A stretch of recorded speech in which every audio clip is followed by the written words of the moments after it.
వెళ్దాం. మత్తయి సువార్త 6వ అధ్యాయము 22-23 వచనాలు మనము ఈరోజు ధ్యానం కొరకు ఆశపడదాం. 22-23 మత్తయి సువార్త 6వ అధ్యాయము 22-23 వచనాలు. మనము ఈ ఆన్లైన్ దీన్ని ఫేస్బుక్, యూట్యూబ్లో పంపిస్తున్నాం కదా. ఫేస్బుక్ నేను గమనించట్లేదు, కానీ యూట్యూబ్లో గత వారం వాక్యం 40, కానీ ఈ వాక్యాన్ని చివరి వరకు చూస్తే దైవ చిత్తం ఏంటో బయలుపడుతుంది, లేకపోతే మనకు కలిగిన ఆశీర్వాదం కలుగుతుంది. నేను ఆశపడుతున్నా కనుక ఇది చూసేవారు చివరి వరకు చూడాలని నా ప్రార్థన. దేవునికి స్తోత్రం, హల్లెలూయా. రైట్, చదువుదాము 22-23 వచనాలు. దేహమునకు దీపము కన్నే కనుక నీ కన్ను తేటగా ఉండిన ఎడల నీ దేహమంతయు వెలుగుమయమై ఉండును. నీ కన్ను చెడినదైతే నీ దేహమంతయు చీకటిమయమై ఉండును. నీలోనున్న వెలుగు చీకటి ఉండిన ఎడల ఆ చీకటి ఎంతో గొప్పది. దేవునికి స్తోత్రం. ఏమండి, ఈ మాటలు మనం చదువుతున్నప్పుడు కొన్ని చిత్రమైన మాటలే ఉన్నాయి. అయినప్పటికీ నేను ప్రభు మనసును అర్థం చేసుకోవడానికి ప్రయత్నం చేద్దాం. ఏ ఉద్దేశంతో ప్రభు ఈ మాటలు చెప్పారనేది, సో ప్రభు సహాయాన్ని కోరుతూ ఈ మాటలు ధ్యానించడానికి ఇష్టపడుతున్నా. ఏంటంటే అండి, దేహానికి దీపం ఎవరంట? గట్టిగా చెప్పొచ్చు కదండి. కన్ను. ఇంటికి ఇల్లాలు, ఇంటికి దీపము ఇల్లాలు. రైట్, నాకు ఇది ఎందుకు గుర్తొచ్చింది? ఇంటికి దీపం ఏంటంట? ఇల్లాలు. ఎందుకు ఈ పెద్దలు ఎందుకు ఈ మాట అన్నారు? ఇంటికి దీపం ఇల్లాలు, ప్రభు అంటున్నాడు నీ దేహానికి దీపం కన్ను. మనకి ఈ సామెతను ఆలోచన చేస్తే ఇది క్లియర్గా అర్థమైపోద్ది అనిపించింది నాకు. ఎందుకని? ఇంటికి దీపం ఇల్లాలు అంటే మీకు తెలిసిన విషయమే. ఇంటికి దీపం వెళ్ళాలంటే ఇల్లాలు మొత్తం అన్ని చక్కబెడుతుంది కదండి. ఇల్లాలు సిక్కయింది అనుకోండి, ఈగల మోతే. ఏమండి, ఎక్కడే అంట్లు అక్కడే ఉంటాయి, ఈగలు దోమలు, ఏమండి శుద్ధి ఇంకే తుడుచుకోవడాలు ఏముండవు. ఒకవేళ మనం చేసుకోవాల్సి వస్తే అంతంత మాత్రం ఆ ప్లేట్ కడుక్కుని, ఆ గిన్నె కడుక్కుని, వండుకుని అంతే. ఇవన్నీ తర్వాత కడుక్కుందాం అనుకుంటా, పోస్ట్పోన్. కనుక ఇంటికి దీపం ఇల్లాలు అంటే ఆ ఇల్లాలు కనుక ఆరోగ్యవంతంగా, సంతోషంగా, ఆహ్లాదంగా ఉందనుకోండి, ఆ ఇల్లు చూడంగానే ఇల్లాలండి. అందుకే అంటారు ఇల్లాలను చూడు, ఇంటిని చూడు, ఇల్లాలు చూడా ఏదో అంటారు. నేను మరీ బయటికి వెళ్ళిపోతున్నానేమో. కనుక ఇంటికి దీపం ఇల్లాలు అంటే ఎంత సత్యమో, ఏమండి దేవుని వాక్యం చెప్తుంది. మన దేహానికి దీపము కన్ను. దేహానికి దీపము కన్ను అట. ఈ కన్ను అనేసి కొన్ని మాటలు చెప్తే, నేను ఒకసారి మనం చిన్నప్పుడు చదువుకున్నాం. కన్ను గురించి ఎంతమంది చదివారండి? ఇంకా రాలేదా మీకు? కన్ను గురించి చదివారా? ఐ గురించి ఎక్కడ? ఈవీఎస్లోనో చిన్నప్పటి నుంచి 7th క్లాస్లో, ఇంకా వెళ్ళి కొలిది 8th క్లాస్. దాని గురించే స్పెషల్ స్టడీ ఏమో ఆప్థాల్మిక్ డాక్టర్, కంటి డాక్టర్. అదే అప్పుడు చదివిన బేసే. ఇంకా లోతుకు తీసుకెళ్ళిపోతారు కంటి డాక్టర్. సో ఈ కంటి డాక్టర్ కన్ను గురించి మనం ఆలోచన చేస్తే, జస్ట్ మన కన్ను ఏమంటే అందరికీ ఉన్నాయి కదా, దేవుని కృపను బట్టి మనం అందరం చూస్తున్నాం. చాలామంది కళ్ళు లేనోళ్ళు ఉన్నారండి. కనుక అది ఎంత అంధకారమో ఆలోచన చేస్తే, ఏమంటే కళ్ళు లేనోళ్ళు చాలామంది ఉన్నారు.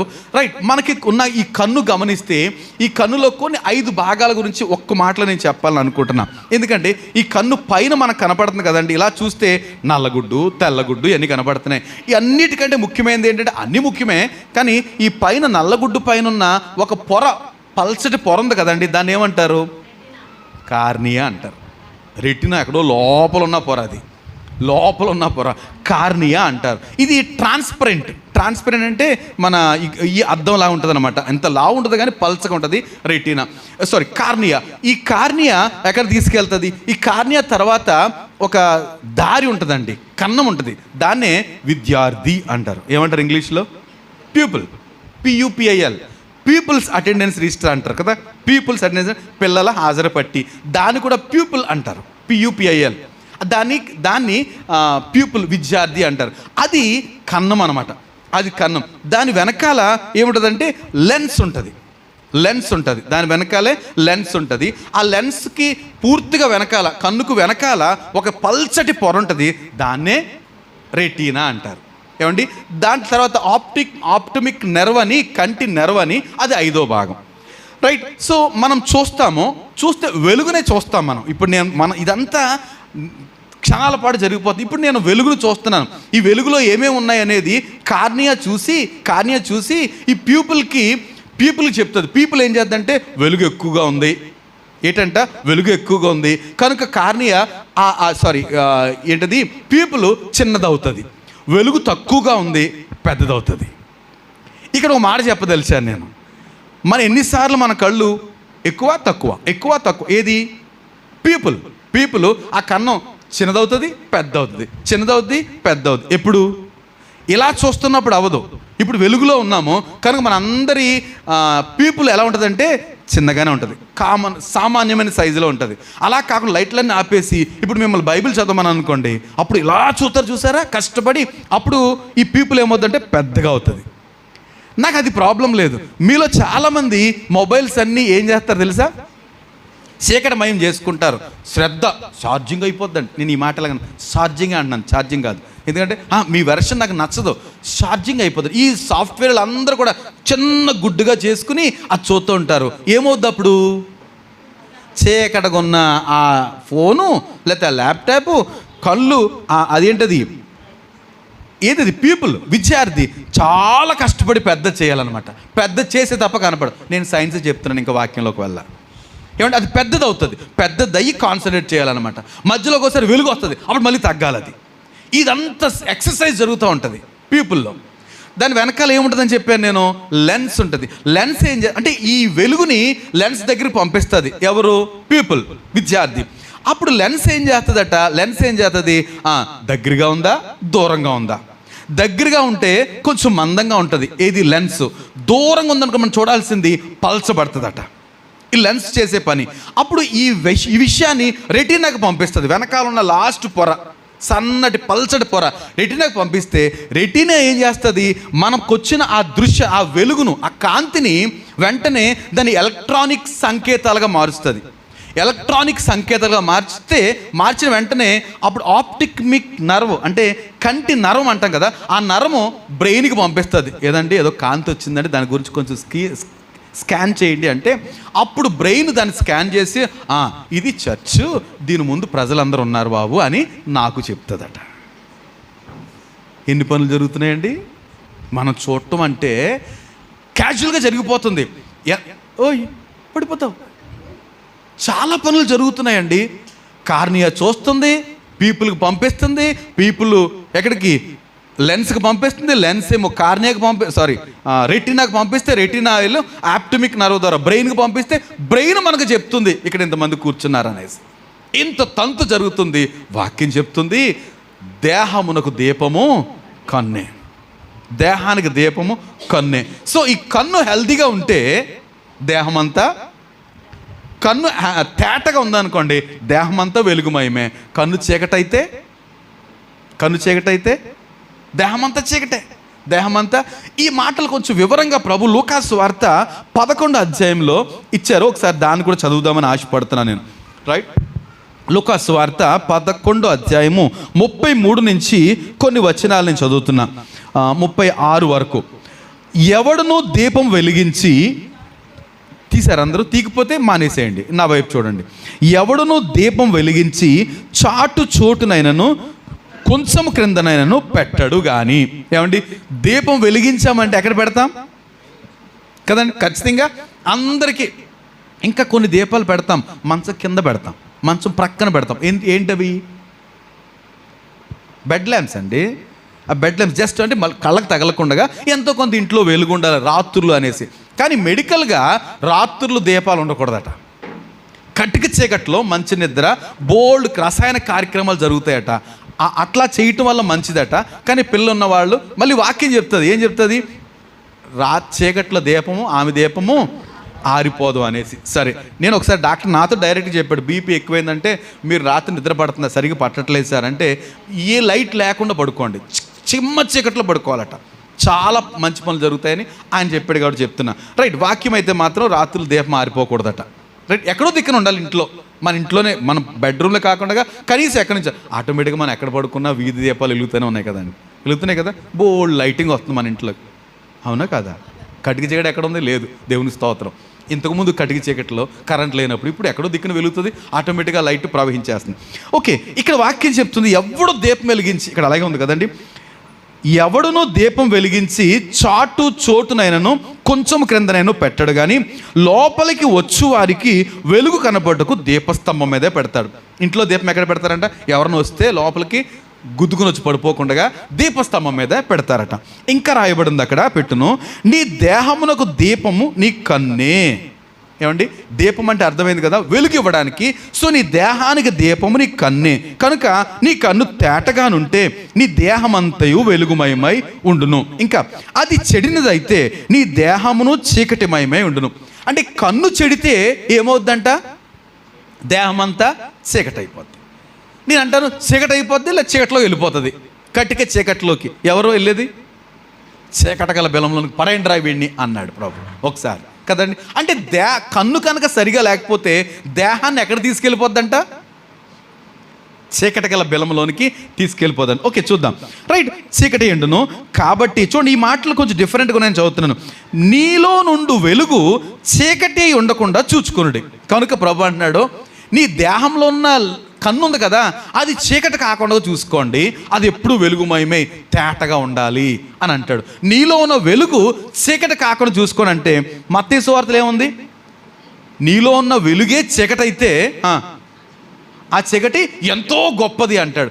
ఎంతో గొప్పదంటే చాలా ప్రమాదం బాబు, కనుక నీలో ఉన్న వెలుగు చీకటి కాకుండా చూసుకో అంటూ, ఏ భాగమైనను చీకటి కాక నీ దేహమంతయు వెలుగుమయమైతే, ఏంటండి, ఏ భాగము చీకటి కాక నీ దేహమంతయు వెలుగుమయమైతే దీపము తన కాంతి వలన నీకు వెలుగిచ్చినప్పుడు ఎలాగుండునో అలాగే నీ దేహమంతయు వెలుగుమయమై ఉండును.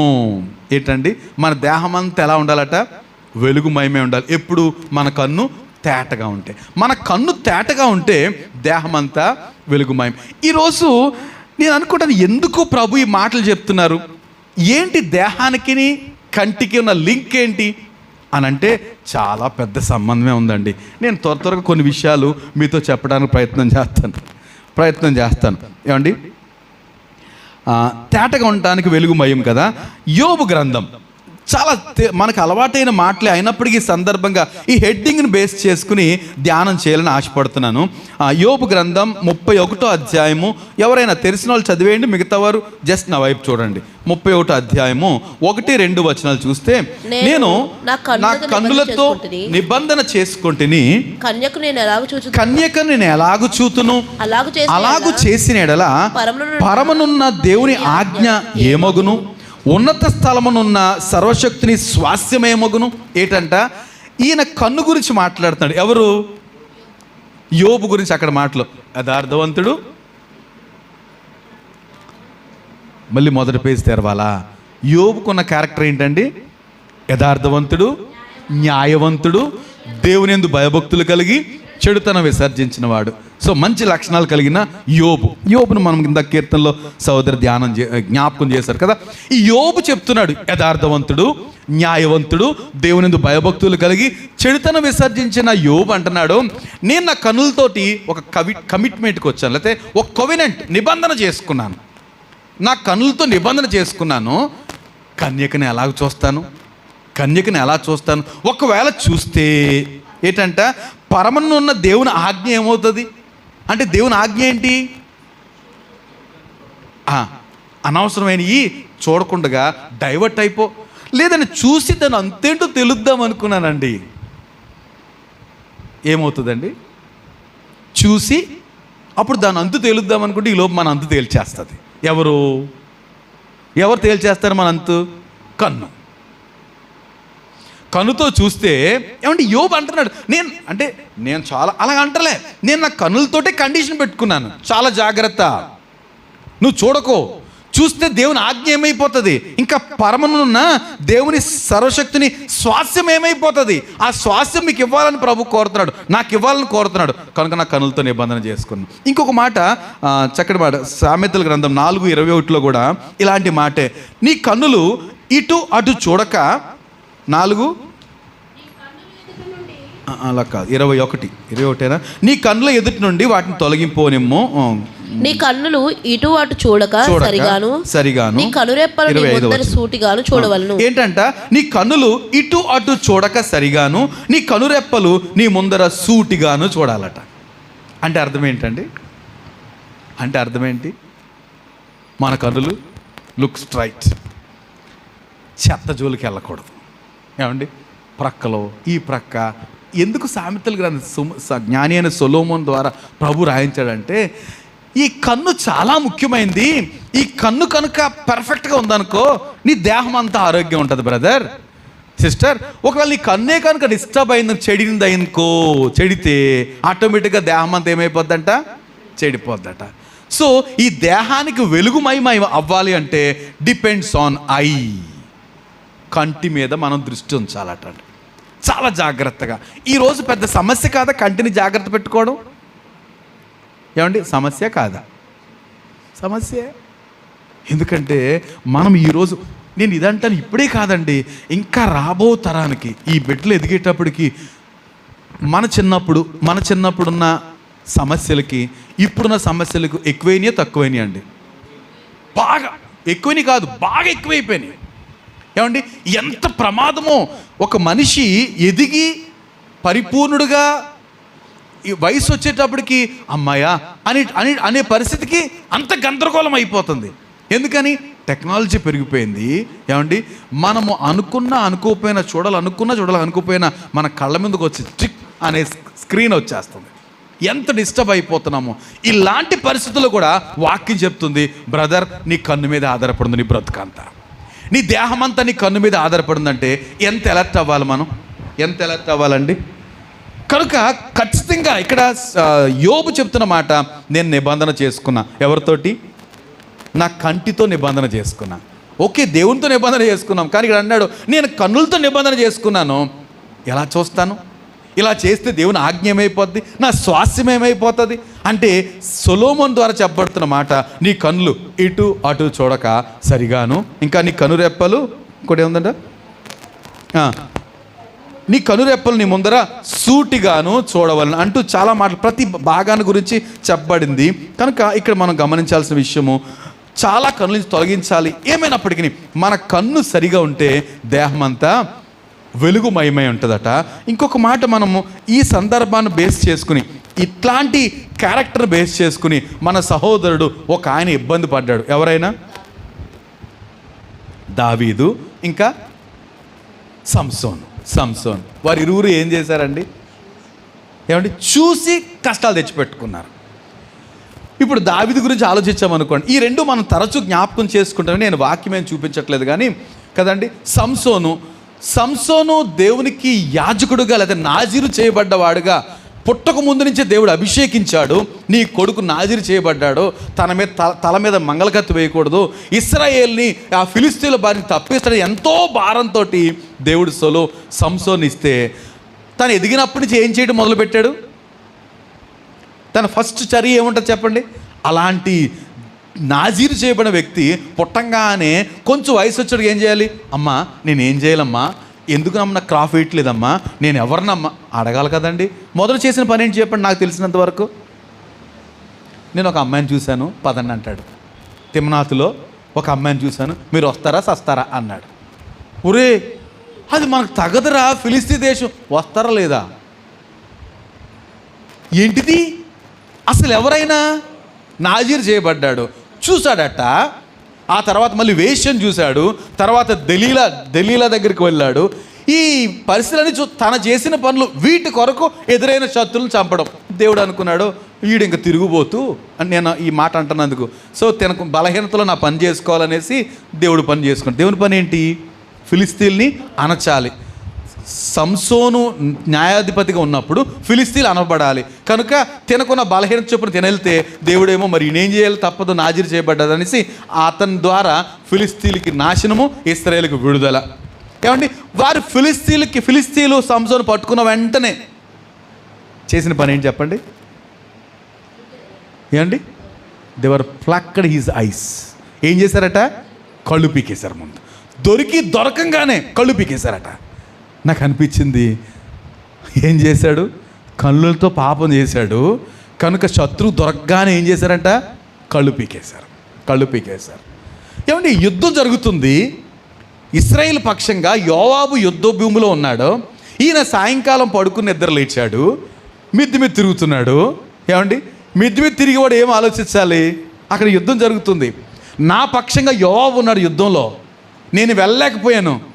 తండ్రి నీకు స్తోత్రం, ఎలాంటి కృపనిస్తున్నారో అది కదా చేయాల్సింది.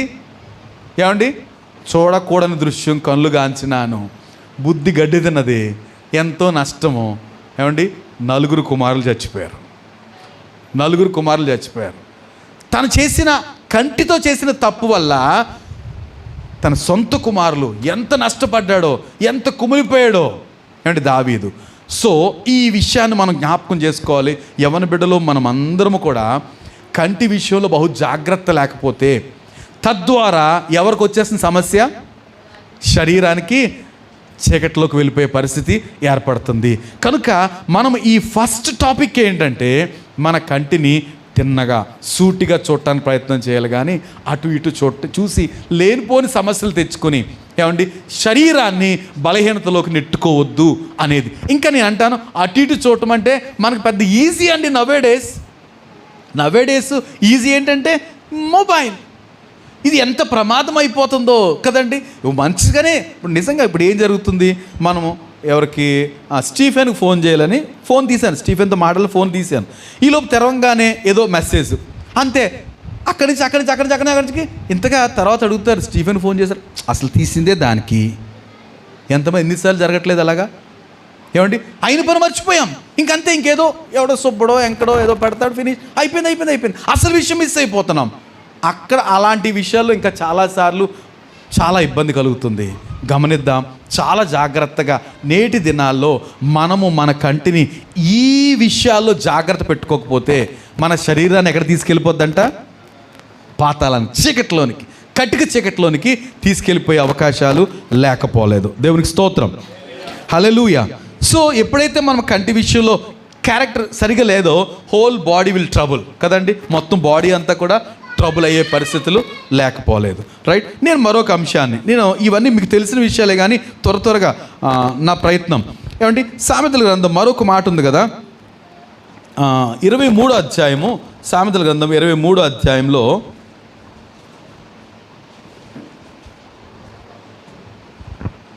31-32 వచనాలు కొంచెం శ్రద్ధగా అందరూ గమనించాలి.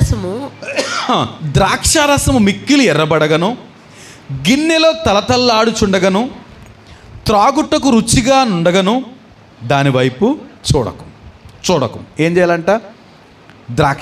ద్రాక్షరసం అంటే ఇప్పుడు మనం స్వీకరించబోయే ద్రాక్షరసం కాదు, దట్ ఈస్ న్యూ వైన్. కానీ ఏ ద్రాక్షరసం గురించి చెప్తున్నారు? ఏమండి, ఏ ద్రాక్షరసం? మద్యపానం గురించి చెప్పబడుతున్న మాట ఏంటంటే, అది ఏమవుద్దంట, గ్లాసులో వేయగానే ఎలా ఉంటుందంట? తలతల్లాడుతూ ఉంటుందట. ఏమండి, మనకు తెలియదు కానీ, మనకు తెలియదు అంటే తెలిసిన వాళ్ళు తెలుసు, నాకు తెలియదు కానీ దాన్ని చూసి వాసన చూసి ముదిరిపోయి ఎప్పుడైనా చూస్తాం కదా బంధువుల్లో, వాసన చూసి ఇలాంటి అది చేయొద్దు అంటున్నాడు. అది చేయొద్దు. ఏం జరుగుద్దంట? ద్రాక్షారసము మిక్కిలి ఎర్రబడగను, గిన్నెలో తలతల్లాడుచుండగను, త్రాగుటకు రుచిగా నుండగను, దాని వైపు చూడకము. ఏం చేయాలట? ముఖాన్ని ఏం చేసుకోవాలంట? త్రిప్పేయాలట. లేకపోతే ఏం జరుగుద్దండి? ద్రాక్షరసం ఏమవుద్ది? లేకపోతే ఏమవుద్ది? ఆ మాట చదివితే, పిమ్మట అది సర్పం వలె ఖర్చును, కట్లపాము వలె అనుకుంటాం. ఎర్రగా ఉంది కదా, తలతల్లాడుతుంది కదా, అబ్బా ఎలా మిస్ అయిపోతాం, తర్వాత చూసుకుందాం. ఏమండి, ఆ తర్వాత ఏమవుద్దంటే అంత గందరగోళమే. ఏమండి, కట్లపాము వలె ఖర్చును, సర్పం వలె ఖర్చును, కట్లపాము కరిస్తే ప్రమాదమా, త్రాసుపాము కరిస్తే ప్రమాదం అంటే నేను అంటాను కట్లపామే ప్రమాదం. వెరీ డేంజరస్, అంత ప్రమాదం. సో ఇక్కడ వాక్యం చెప్తుంది కట్లపాము కరుస్తున్నట్టు కరుస్తుందట. అది ఏది? మన కంటికి ఫిల్టర్ పెట్టకపోతే అమ్మా ఇది నాకు తగదు అనేసి అక్కడి నుంచి కొంతమంది అంటారండి. ఒకసారి నాకు కూడా ఆఫర్ వచ్చింది, కూర్చుందాం, ఏం మీరు చేయక్కర్లేదు, జస్ట్ మీరు కూల్ డ్రింక్ తాగండి, మేము ఇది తాగుతాం. కంపెనీ నాకు ఎప్పుడు అలవాటు లేదు కాబట్టి ఆ కంపెనీ నాకేం వీక్ అవ్వలేదు. బికాజ్ నేను ఎప్పుడూ ముట్టుకోలేదు. ఎందుకంటే దాని గురించి చాలా అసహ్యం ఉంది నాకు. ఎంత అసహ్యం అంటే అని సాయంత్రం వరకు ఆగి అప్పుడు చెప్పొచ్చు, అంత అసహ్యం. ఎందుకంటే నా కుటుంబాలు నాశనం అయిపోవడానికి ఆ మద్యపానం కారణమైంది. కనుక నేను అనుకున్నాను ఎప్పుడో పొర్రపాటున నేను ఒకవేళ బ్రతికిన జీవితంలో ఒక్కసారి మందు తాగినా నేను బ్రతకడానికి అర్హుని కాదు. ఎందుకని అన్ని లెసన్స్ నా ముందుండి కూడా, అన్ని జీవితాలు నా ముందుండి కూడా నేను దాని జోలికి వెళ్తే చిచి నువ్వు బ్రతకని అర్హుడు కాదురా అని నా డిసైడ్, నా విషయంలో అంత అసహించుకున్నాను. నా భయం ఏంటంటే తండ్రులు తాగుతారండి, తాగి కుటుంబము గొల్ల, నాశనం, అవమానం అన్నీ జరుగుతాయండి. ఆ తర్వాత కొడుకు కూడా తాగుతాడండి. నాకు అది ఎంత బాధ అనిపిస్తుందో.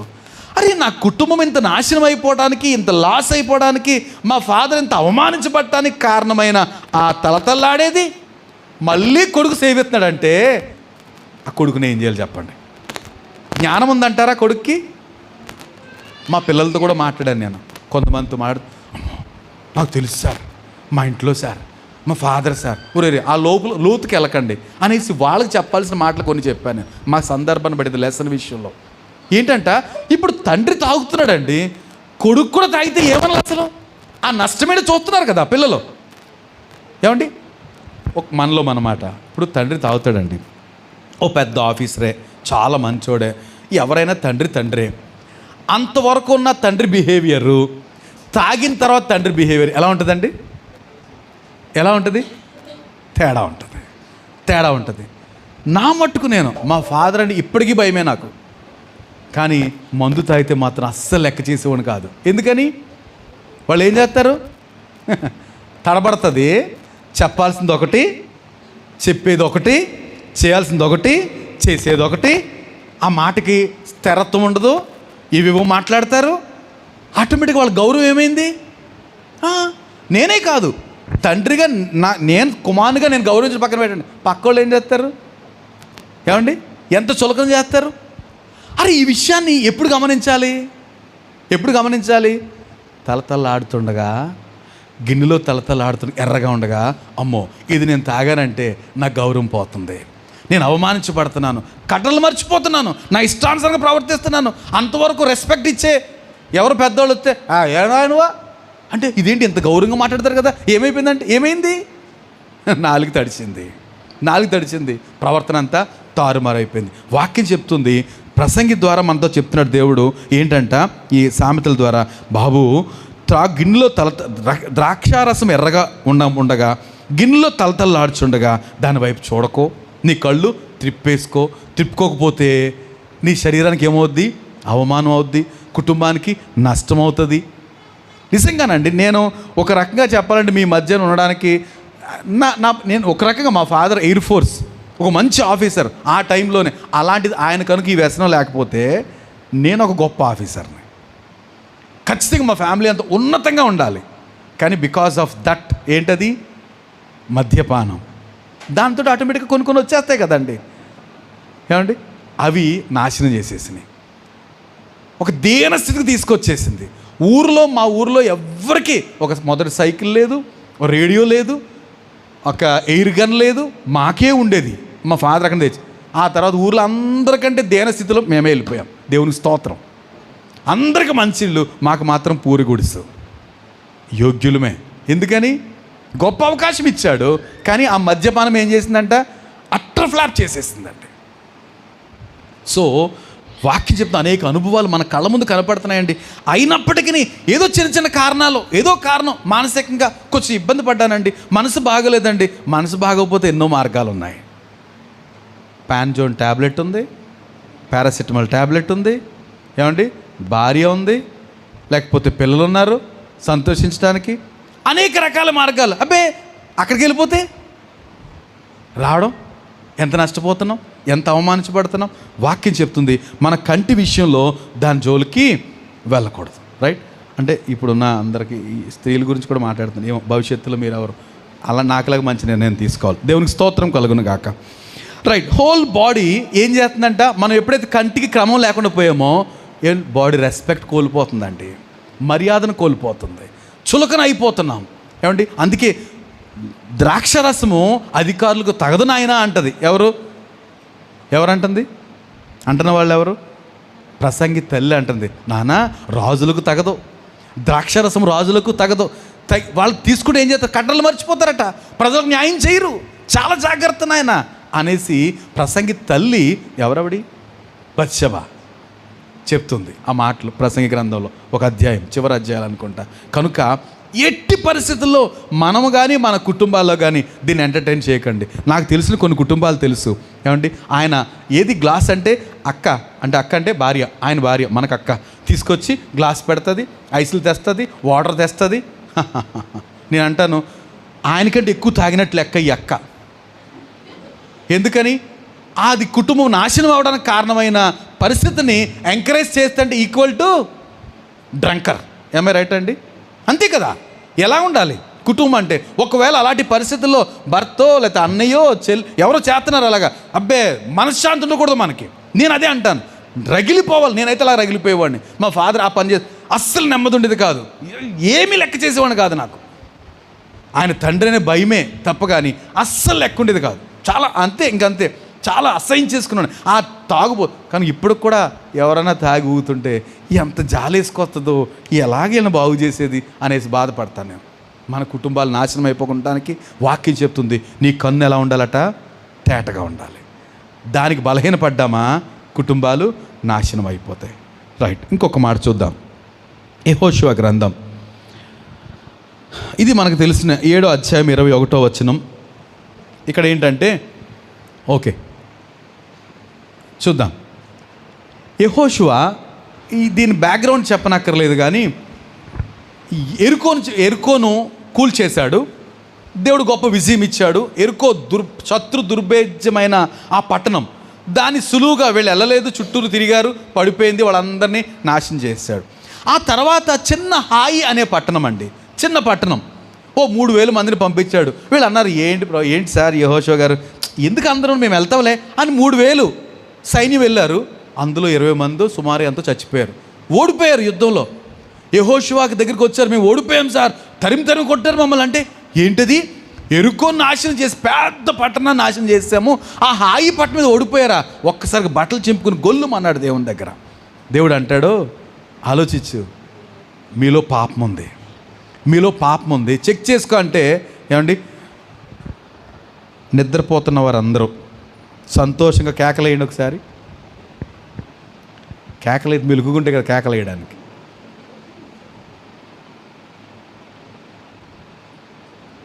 ఏమంటే ప్రొద్దుటే కదా, 10:20 అవుతుంది, 10:40 అనుకుంటా.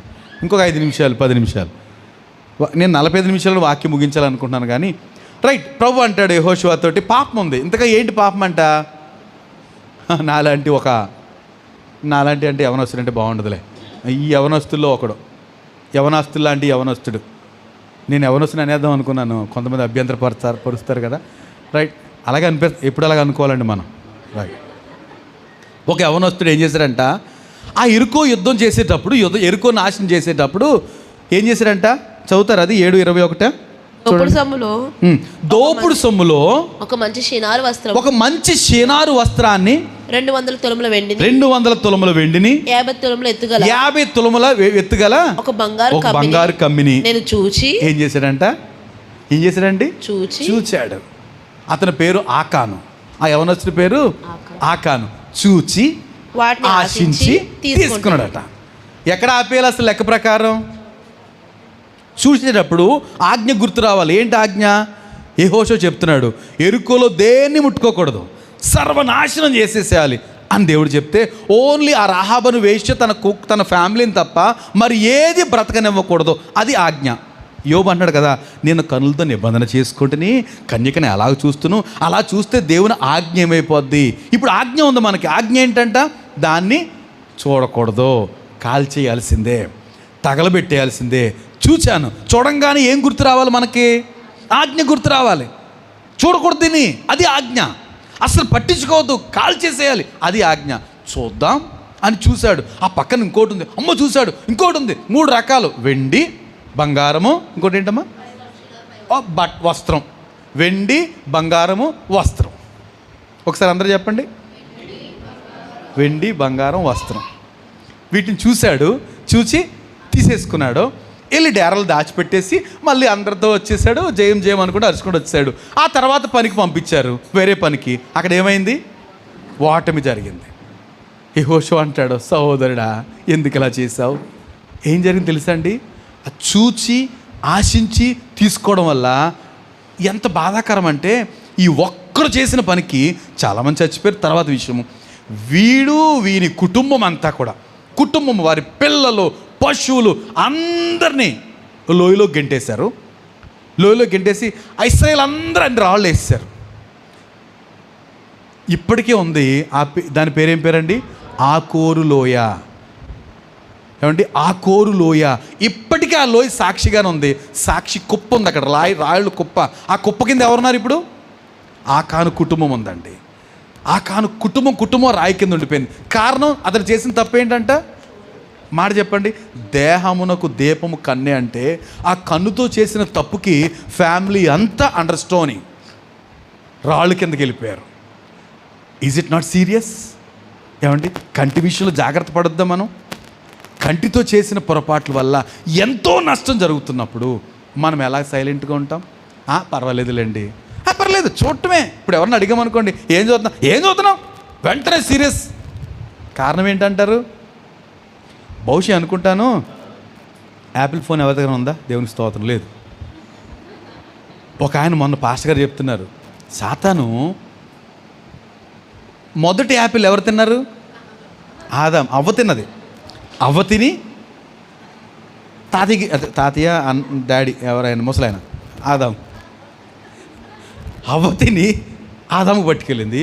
ఆ రెండు యాపిల్స్. ఇప్పుడు మూడోది మన దగ్గర ఉన్న యాపిల్. అది ఎలా ఉంటుంది చెప్పండి? కొరికినట్టు ఉంటుంది. వాళ్ళ కొరికిందే, వాళ్ళు నాశనం చేసేసింది. ఇప్పుడు ఎవరు నాశనం చేస్తుంది? నాన్న యాతన పడిపోవాలి యాపిల్ ఫోన్ కొనటం కాదు. ఏం తాకట్టు పెట్టేసినా పర్లేదు, ఏం అమ్మేసినా పర్లేదు, అవసరమైతే నాన్నమ్మేనా, అమ్మనమ్మేనా, నాకు మాత్రం. ఎన్ని కుటుంబాలు నాశనం అయిపోతున్నాయి. నేను యాపిల్ అంటే కంపెనీ గురించి మాట్లాడుతున్నా. ఈ ఫోన్లు ఎంతమంది కుటుంబాలు నాశనం చేసేస్తున్నాయండి. అడిగి చూడండి ఒకసారి. చూస్తున్నారు పిల్లలు, ఏం చూస్తున్నావు అన్నారు అనుకోండి, ఏం చూస్తున్నా నేను, ఏం చూస్తున్నా చెప్పొచ్చు కదా. చెప్పరు. అదేంటది? యాపిల్. ఫోన్లన్నిటికీ యాపిల్ అని అనుకుందాం మనం. కంపెనీ వేరేనా, నాది కూడా యాపిల్ అనుకుందాం. ఈ యాపిల్ చూసేటప్పుడు ఎక్స్ట్రా పవర్స్ ఉంటాయి. ఏ పవర్సు? ఈవిల్స్ పవర్స్ ఉంటాయి. మీరు ఎవరినైనా మీకు అడిగి చూడండి. ఇప్పటికే నా మాట అంగీకరించడం ఎంతమంది? అవునండి, ఎప్పుడైనా అడిగితే రెచ్చిపోతారండి అన్నవాళ్ళు. ఎవరు సమాధానం చెప్పరండి సరిగాను. మీరు అడిగి చూడండి ఎవరినైనా. ఎంతో ప్రేమించే భార్య, ఎంతో ప్రేమించే భర్త గారాల అడగండి, ఏం చూస్తున్నానన్నా, ఏం చూస్తున్నా అనేసి. ఎందుకని చెప్పొచ్చు కదా, ఏం చూస్తున్నారా? సరిగా చెప్పరు. ఏమండి? సో నేటి దినాల్లో కంటికి పెద్ద టెస్ట్ అండి. పెద్ద టెస్ట్, సవాలే. టెస్ట్ అని అంటలేదు నేను, ఒక ఛాలెంజ్. యోబు లాంటి నిర్ణయం తీసుకోకపోతే, నేను చూడను, ఏమైపోద్ది దేవుని ఆజ్ఞ, నా స్వాస్థ్యం ఏమైపోద్ది బయట అనేక నిశ్చయం చేసుకోకపోతే బాడీ అంతా సర్వనాశనం అయిపోద్ది. ఇంకో మాటలు చెప్పాలంటే వద్దులేదు, రైట్? కనుక నెగ్లెక్ట్ చేయొద్దు. మనం ఎక్కడున్నాము? ఆకాను చేసిన తప్పు ఏంటంట? చూచి ఆటోమేటిక్గా తర్వాత కలిసిపోతాయండి. ఆశ వచ్చేది, తీసేసుకుంటాం, డేరలు దాచేస్తాం. తత్ఫలితం ఏంటంటే అండర్ స్టోన్స్, రాళ్ళు కింద కుప్ప అయిపోయారు. కుప్ప, వాళ్ళ మీద రాళ్ళు. చేసిన పొరపాటు ఏంటంటే ఆఫ్టర్ ఆల్ ఏమండి ఏంటంట, ఓ బంగారు కమ్మి 50 మూరలు కమ్మా. 50 మూరలు కాదు, బంగారం ఎంత చెప్పమ్మా? 50 తులాలండి. ఎక్కడి నుంచి వచ్చారు వీళ్ళు? ఐగుప్తు నుంచి వచ్చారు. అక్కడ ఎంత అడిగితే అంత ఇచ్చేసారు వాళ్ళు. ఏంటి? బంగారం. వాళ్ళు పక్కోళ్ళు అడిగితే చాలు. వీడు ఐగుప్తుడు అనుకోండి, నేనేమో ఆకాను. వాళ్ళ దగ్గరికి వెళ్ళాను, ఫ్రెండ్, అరే నేను గుడికి వెళ్తున్నాను రా, అర్పణకి వెళ్తున్నాను రా అంటే, ఏం కావాలరా నీకు? ఇంకో మీ ఇంట్లో బిస్కెట్ ఉంది కదరా, బంగారు బిస్కెట్ తీసుకెళ్ళు. 50 తులాలు కాదు, అది 100 తులాలు. అలాంటి ఎంతైనా బంగారం ఇచ్చేశారు. కానీ నాకు ఏ కోరిక వచ్చిందంట, శపితమైన దాంట్లో నుంచి చిన్న 50 తులాల బంగారం. 50 తులాలు కదా, బంగారమేనా? 50 తులాల బంగారం కోసం ఆశపడటం ఏం తెచ్చింది నాకు? నన్ను నా కుటుంబాన్ని, నా బిడ్డలను, నా పశువుల్ని, సమస్తాన్ని రాళ్ళు కుప్పగా చేసేసింది. రాళ్ళు కుప్ప కింద నాశనమయ్యే పరిస్థితి. సో ఈరోజు ప్రభు మరొకసారి మనతో మాట్లాడుతున్నాడు, జాగ్రత్త కంటి విషయంలో. కంటికి దీపము, శరీరానికి దీపము, ఇంకా దేహానికి దీపము కన్నే. దీని విషయంలో అజాగ్రత్తగా ఉన్నామా? ఇంకొక ఎగ్జాంపుల్ చెప్తాను నేను త్వరగా ముగించేయడానికి. నా టైం ఎంత అయిందో చెప్పాలి. 45 minutes లోపే మెసేజ్ అయిపోవాలని కంకణం కట్టుకున్నాను ఏమైనా సరే. ఏమండి, ఆదికాండ గ్రంథం 19వ అధ్యాయము 20వ వచనం 26వ వచనం చదువుతారా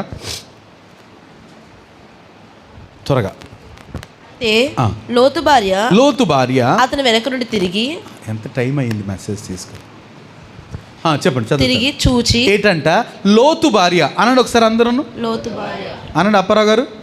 లోతు భార్య ఏమండి? అక్క, మనందరికి అక్క. ఏమండి, ఆ సిస్టర్ గురించి ఒక స్టోరీ ఉందండి. ఇప్పటికీ ఉందా సిస్టర్? ఉందా లేదా? ఎక్కడ? సమరయలు ఏంటిది, ఏం సొదొమ గొమొర్రాలో ఇప్పటికే స్టాట్యూ ఉందండి. అది ఇప్పటికీ ఆ అక్క స్టాట్యూ ఉంది అక్కడ. ఎందుకంటారు? ప్రభు అన్నాడు, ఈ సొదొమ గొమొర్రాల పట్టణం నాశనం చేయాలి కనుక. నిజంగా ఆ సీన్ అంతా చదివితే, నేను మరొకసారి చదివితే నాకు ఒకసారిగా చాలా బాధ అనిపించింది. దేవుని దూతలు వచ్చారండి. ఆ సొదొమ గొమొర్రాల గురించి బహుశా అబ్రహాం ప్రార్థన చేస్తున్నాడు, లోతు ఏం చేస్తున్నాడు? నిట్టూర్పులు విడుస్తున్నాడు. అయ్యో ఈ పట్టణం ఎంత దుర్మార్గులు అంటే, ఆ పట్టణస్తులు సొదొమ గొమొర్రా, ఆ చుట్టుపక్కల పట్టణస్తులు, వీళ్ళ ఇంటికి 2 గెస్టులు వచ్చారండి. ఎవరింటికి? లోతు ఇంటికి సాయంకాలం వేళ 2 మగోళ్ళు గెస్టులు వచ్చారు. దేవుని దూతలు గెస్టులు, అందగాళ్లే వీళ్ళు. దేవుని దూతలు కదా, మంచి పర్సనాలిటీ, చాలా పురుషులు వస్తే ఆ ఊరిలో ఉన్న పిల్లగాడు మొదలుకొని పెద్దోళ్ళు వరకు వచ్చారట. మొత్తం అందరూ వచ్చేసి, లోతు మీ ఇంటికి 2 గెస్టులు వచ్చారు, వాళ్ళ మా దగ్గర పంపించు, వాళ్ళతో మేము ఈ రాత్రి వ్యభిచారం చేయాలి. ఎవరితోనూ? పురుషులతో. ఎవరు వచ్చారు చేయడానికి? పిల్లగాడు మొదలుకొని, చిన్నపిల్లలు మొదలుకొని పెద్దవాళ్ళ వరకు వచ్చారట. అంటే ఏం చేశారు? బరి తెగించేశారు వాళ్ళు. ఇక చిన్న పెద్ద తేడా ఏమీ లేదు, స్త్రీ పురుషులు అనే భేదం కూడా లేదు. పురుషులందరూ వచ్చేసి ఆ ఊర్లో ఆ ఇంటికి గెస్టులుగా వచ్చిన 2 పురుషులతోటి, మేము వాళ్ళతో వ్యభిచారం చేయాలి, పంపించండి. ఈయన అంటాడు, అయ్యా వాళ్ళు గెస్టులు అయ్యా, మా ఇంటికి వచ్చారు, నేనే బ్రతిమాలి రమ్మన్నాను కదండి. బ్రతిమాలాడు. లోతు ఎంతో బ్రతిమాలితే తప్ప వాళ్ళు రాలేదు. వాళ్ళు అంటారు, మేము ఇక్కడే ఏంటిది 6 బయట పడుకుంటాం అంటున్నారు. అయ్యి బాబోయ్, మా ఊరు మంచిది కదండి బాబు, దుర్మార్గులు, భయంకరులు, స్త్రీ పురుషులు పేదం ఉండదు వాళ్ళకి, వద్దు మీరు లోపల రండి అంటే, సరే ఈయన బాధపడలేక అంత బ్రతిమాలితే లోపల తీసుకెళ్తే వాళ్ళు వచ్చి అంటారు, ఇల్లు చుట్టుముట్టేశారు, పంపిస్తావా లేదా? ఆయన అంటాడు, చూడండి నాకు నిజంగా చాలా బాధ అనిపించింది, అయ్యా నాకు 2 కుమార్తెలు ఉన్నారు, వారికి ఇంకా పెళ్లి కాలేదు, పురుషుని ఎరగని కుమార్తెలు ఉన్నారు, వారిని పంపిస్తాను, మీ ఇష్టం వచ్చినట్టు వాళ్ళని వాడేసుకోండి, కానీ ఈ గెస్టులు మాత్రం ముట్టుకోకుండా. అయ్యా ఎవడవరా నువ్వు, పరాయి దేశస్తుడివి, మాకు తీర్పు తీసుకు వచ్చావా, లేగా అనేసి పట్టుకుపోయారట. ఇప్పుడు ఏం జరిగింది? దోతలో చెయ్యి చాపి లోతు లోపల రప్పించి వీళ్ళందరికీ కటికి చిగట కలుగు చేశారు. కళ్ళు కనిపించలేదు వాళ్ళకి. ఎంతో వెతుక్కున్నారట, ఎవరిని? ద్వారం వెతుక్కున్నారట, ద్వారం దొరకలే, విసిగిపోయి వెళ్ళిపోయారట. వెళ్ళిపోతే అప్పుడు అంటున్నారు దోతలో, ఇంకో ఏం దేశంలో ఉన్నావా నువ్వు, ఏ పట్టణంలోను, నీకు ఎవరైనా బంధువులు ఉన్నారు ఇక్కడ? ఇగోండి మా 2 పిల్లలు, వాళ్ళకి పెళ్ళి సెటిల్ అయినాయా? అదే నిశ్చయించుకున్నామండి, వాడి ఇల్లు, వాళ్ళకి చెప్పు, నీ అల్లుళ్ళు కూడా రమ్మను, ఇంకెవరైనా బంధువులు ఉన్నారా వాళ్ళని కూడా రమ్మను, వీళ్ళందరూ పదండి, మేము దీన్ని నాశనం చేయడానికి వచ్చామంటే ఒక్కసారి గుండెలో రాయపడింది. ఎవరికి? లోతుకి. వెళ్ళి చెప్పొచ్చాడు, అయ్యా రండి అయ్యా, ఈ పట్టణాలని దేవుడు నాశనం చేసేస్తున్నాడు, రండి అయ్యా ఊరు పారిపోదామంటే, ఒరే పిచ్చోడు వీడు. మరి వాళ్ళు కూడా అలాంటి వాళ్ళే కదా, ఊరోళ్ళు. పిచ్చోడు రైడు నాశనం చేసేస్తారంటని హేళన చేశారట. ఎవరిని? లోతుని. ఇంకా సరే చెప్తున్నారు, ఇక్కడి నుంచి మీరు కొండకి వెళ్ళిపోండి అంటే, ప్లీజ్ కొండకి వెళ్ళలేను సార్, అమ్మగారు చచ్చిపోతాము, ఈ చిన్న పట్టణం ఉంది ఇక్కడ దగ్గరగా ఉంది. ఏంటది? ఏ పట్టణం? చిన్నదంట, హాయి కాదు, సరే ఆ చిన్న పట్టణం ఉందండి, అక్కడికి వెళ్ళిపోతాం సార్, మేము దూరం వెళ్ళలేమంటే, సరే పోండి, మీరు త్వరగా వెళ్ళిపోవాలి, ఎవరు వెనక్కి తిరిగి చూడకూడదు. అదే మాట చెప్పాడండి. ఏం చెప్పాడు? ఆజ్ఞ ఏంటి? వెనక్కి తిరిగి చూడకూడదు, ఎవరు వెనక్కి తిరిగి చూడకూడదు. ఇక లోతు బయలుదేరి వెళ్ళిపోతున్నాడు, కూతురు పరిగెడుతున్నారు. సిస్టర్ మాత్రం ఏం సంపాదించిందో అక్క, లాకర్లో ఏం పెట్టిందో, అల్మారాల్లో ఏం పెట్టిందో, చీరల కింద ఏం పెట్టిందో, ఏమంటే పోపుల డబ్బా కింద ఏం పెట్టిందో మరి ఏంటో తెలియదు. కానీ ఏమండి ఒక పాస్టర్ గారు చెప్తున్నారు, నేను వెళ్ళి చూసి వచ్చాను, ఇప్పటికీ గంధకం లాగే ఉంటుందట. అక్కడ ఏమి మొక్కలు కూడా రావటండి. అక్కడ రాయబడి ఉంది, ప్రభు చెప్తాడు ఆ గంధకాలతోటి మొలకలు సైతము మాడిపోయినాయి అంట, ఇప్పటికీ మొక్కలు రావు అక్కడ. అంత మృత సముద్రము, రాయి ప్రాంతము. అంత ఎప్పుడైతే వెనక చూసిందో ఏం తెచ్చిపెట్టుకుందండి, whole body became salt statue అయిపోయిందంట. సాల్ట్ స్టాట్యూ ఇప్పుడు ఒక రాయి కట్టడం లాగా ఉంది, ఇప్పటికీ అక్కడ ఉంది. అక్కడికి వెళ్ళిన సేవకులు అందరూ దాన్ని ఐడెంటిఫై చేస్తున్నారు, అక్క స్టాట్యూ ఇక్కడే ఉంది. ఆవిడ పేరేం పేరు? ప్రభు అనుకున్నాడు, చిచి అనుకున్నాడు, పేరు రాయలే. కొంతమంది పేర్లు రాయలేదు. లోతు భార్య అంతే. లోతు పేరు తెలిసినాడు, భార్య పేరు తెలియదండి. ఒక భార్య కదా తనకి, రాయలే. ఏంటి తను చేసిన తప్పు? దూతలు అంటారు, వెళ్ళండి అయ్యా, మీరు కదిలే వరకు నేను ఏమి చేయలేను ఇక్కడ అంటాడు దేవుడు. నువ్వు వెళ్ళాలి త్వరగా నీ కుటుంబంతో, మీరు వెళ్ళే వరకు వీళ్ళకి నాశనం ఇవ్వలేను. వాళ్ళు వెళ్ళారు. ఈలోపు గంధకం తెలుసు కదండి, పసుపుగా ఉంటుంది, అగ్నికి రెచ్చిపోద్ది గంధకం. అలాంటి గంధకాలు పైనుంచి దబ్బును పడేటప్పటికి పొద్దుటే అబ్రహాము లేచి చూస్తున్నాడు అటువైపు, పొగ ఇలా లెగుస్తుందంట అక్కడి నుంచి. అయ్యో నా తమ్ముడు కూడా చచ్చిపోయాడో ఏంటో అనుకున్నాడు. కానీ తమ్ముడు సేఫే, కానీ తమ్ముడు భార్య మాత్రం స్టాట్యూ. చేసిన తప్పు కంటితో చేసింది, హోల్ బాడీకి చీకటి అయిపోయింది, నశించిపోయింది. అదంతా గంధకాల్లాగే కనపడుతుంది. ఇప్పటికి కూడా అలాగే ఉంటుందట, ఒక రకమైన వాసన ఉంటుందంట అక్కడ. అని చెప్తున్నారు, ఎవడో ఒక పాస్టర్ గారు చెప్తున్నారు, ఒక రకమైన గంధకపు వాసన ఉంటుందంట. ఇప్పటికీ సజీవ సాక్ష్యాలుగా ఉన్నాయి. కారణం ఏంటంటే కళ్ళును సరిగా ఉంచుకోకపోతే. ఆజ్ఞ జ్ఞాపకం చేసుకోవాలి. ఆజ్ఞ ఏంటి? లోతుకు భార్యకి ఇచ్చిన ఆజ్ఞ ఏంటి? వెనుదిరిగి చూడొద్దు. చూసింది ఏం తెచ్చిపెట్టుకుంది? నాశనం తెచ్చిపెట్టుకుంది. ఈరోజు ప్రభు మనతో మాట్లాడుతున్నాడు, నీ కన్ను it is right, then whole body is in light. మన కన్ను కరెక్ట్గా ఉందా, హోల్ బాడీ వెలుగులో ఉంటుంది. కన్ను సరిగా లేదా, చీకట్లోకి వెళ్ళిపోతాం. కటిక చీకట్లోనికి, బలమైన చీకట్లోనికి వెళ్ళిపోతాం. నేను అంటాను, మనకి మాటలు వినటం అలవాటు అయిపోయింది. ఎస్, అబ్సల్యూట్లీ చాలా అలవాటు అయిపోయింది. ఇలాంటి మాటలు ఎన్నైనా వినటానికి రెడీ, సావధానంగా కూర్చుంటాం. మనమే కాదు, ఇందులో ఎవరన్నా ఒక 2-3 నిమిషాలు చూసేవాళ్ళు కూడా వింటారు, అయిపోయింది, నెక్స్ట్, అంతే. కానీ వాట్ అబౌట్ దిస్? ఈ మాటలుగా మనం ఏం చేయాలి వాక్యం చెప్తుంది. ఏమండి, కన్నులతోటి మనం నిబంధన చేసుకోవాలి, దేవుని ఆజ్ఞను జ్ఞాపకం చేసుకోవాలి. అక్కడ మనకి ఏముందంట? స్వాస్యం ఉంది. ఆ స్వాస్యాన్ని పొందుకోవాలంటే ఇప్పుడు కంటికి మనం ఫిల్టర్ పెట్టుకోకపోతే, జాగ్రత్త పడకపోతే నష్టపోతాం. రైట్? కనుక తను ఇంకొక విషయం టైం అయిపోయినట్టు. ఇంకొక విషయం, ఇది ఇంక వాక్యం చదవను కానీ, ఏమండి మీకు ఈ అమ్మాయి తెలుసు కదా, ఎవరు? దీనా, యాకోబు కుమార్తె. ఇది కూడా చెప్పడానికి నేను ప్రయత్నం చేస్తాను. యాకోబు కుమార్తె వాళ్ళు ప్రయాణం చేస్తూ ఒక ఏరియాకి వచ్చేటప్పటికి అక్కడ సెటిల్ అయ్యారు. టెంట్లు వేసుకుని బోల్డ్ పెద్ద ఆర్గనైజేషన్ కదా సెటిల్ అయితే, ఈ అమ్మాయి దీనా అనే అమ్మాయి తన చెలికత్తలు తీసుకుని వెళ్ళి ఈ ఊరు అమ్మాయిలు ఎలా ఉంటారో చూసొద్దామని వెళ్ళిందట. ఎందుకు వెళ్ళిందంట? ఏమంటారు దాన్ని? ఎందుకు వెళ్ళిందండి? Is there any work? Is there any purpose? ఏంటి? Just for time pass. అలా వెళ్ళొద్దాం. చక్కగా తయారైంది సిస్టరు, ఫ్రెండ్స్ ఉన్నారు, చెలికత్తులు ఉన్నారు. ఈమె సిట్ అంటే సిట్, వాళ్ళు స్టాండ్ అంటే స్టాండ్. అలాంటి చెలికత్తులు మనకు ఉంటారు. ఏమంటే ఏం చెప్తే చేస్తారు. కానీ చూసొద్దాం పదండి, చూసొద్దామని వెళ్ళిందట. చెలికత్తులు తన వయసు వారు. అమ్మాయిలు ఎలాగుంటారు ఈ ఊర్లో? అమ్మాయిలు ఎలాగుంటారేంటి? ఊరికి ఒక రకంగా ఉంటారండి? ఊరికో రకంగా ఉంటారా? తన పరాయి దేశంలో పని చూసుకుని వెళ్ళిపోవడం మానేసి చూసొద్దామని వెళ్ళిందట. పోయింది. ఎంత గందరగోళం అంటే కుటుంబం అంతా ఎంత టెన్షన్తో చచ్చిపోయారో కొన్ని రోజులు. యాకోబు అంటాడు, నాకు తలపోటు రప్పించారు కదరా మీరు అంటాడు. కారణం ఒక అమ్మాయి టైంపాస్ కొరకు. నేను ఇదంటాను, టైంపాస్ కొరకు మనం ఏం చేస్తున్నాం? ఏమండి, ఏమీ లేదు, ఉత్తనే. ఏమండి, ఇక్కడే కీర్తన ధ్యానం చేసాం. టైంపాస్కి ఏం చేయాలంటమ్మా? ఏం చేయాలి మనం? టైంపాస్కి ధ్యానం చేయాలి. ఏం చేయాలి? దేవుని వాక్యం ధ్యానం చేయి, దివారాత్రం ధ్యానం చేయి, ఆనందించు. అప్పుడు ఏం దొరుకుద్ది? సకాలంలో ఫలిస్తావు, ఎదిగిన మొక్క వలె ఉంటావు, ఏమండి నగరానికే చెక్కిన మూల స్తంభాల వలె ఉంటావు, ఇంకా చేసేదంతా సఫలమవుతుంది. కానీ మనం టైంపాస్ ఎలా చేస్తున్నామో మీకే తెలుసు. అంత టైం ఉంటుందా టైంపాస్ చేయడానికి? బాధ్యతలు లేవు కదా, బాధ్యతలు ఏం గుర్తించట్లేదు మనం, కనుక టైంపాస్కి టైం దొరుకుతుంది. అసలు పని చేయడానికి టైం లేదు.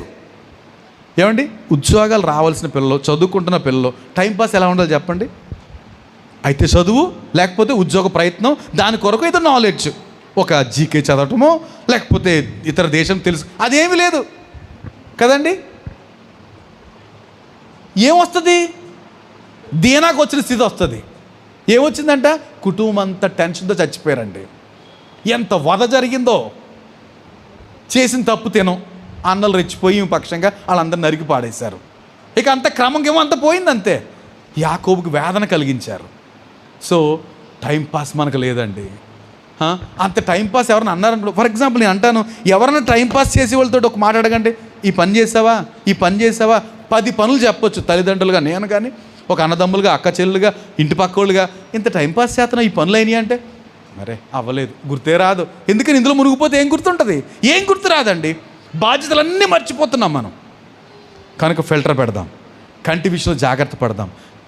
దేహానికి దీపము కన్నే. కనుక కన్ను మంచిగా ఉందా, దేహమంతా ఆరోగ్యంగా ఉంటుంది. కన్ను చెడిపోయిందా, దేహమంతా చీకట్లోకి వెళ్ళిపోద్ది. దేవుడి మాటలు దీవించును గాక. ఆమెన్. ప్రార్థన చేద్దాం. Thank you lord. ఒకసారి హృదయపూర్వకంగా